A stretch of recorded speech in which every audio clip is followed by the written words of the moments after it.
সময় মতো বিয়ে করলে একটা জিনিস লাভ আছে, কোনটা জানেন? বাড়িতে যখন সুন্দরী বউ থাকবে, যখন চাকরি বাকরি করে বাসায় যাবেন, গরম পড়লে তখন ঠান্ডা লেবুর শরবত বানাই আনবে, তাই না? যখন বৃষ্টি হবে তখন ছাতা হিসেবে ইউজ করতে পারবেন, মাথায় হাত দিয়ে বা শাড়ির আঁচল দিয়ে নিয়ে যাবে মাথার উপর, তাই না?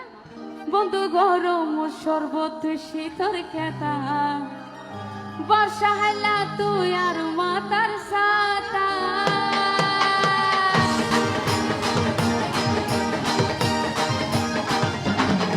বন্ধু গরম শরবত শীতর খেতা, বন্ধু গরম শরবত শীতর খেতা।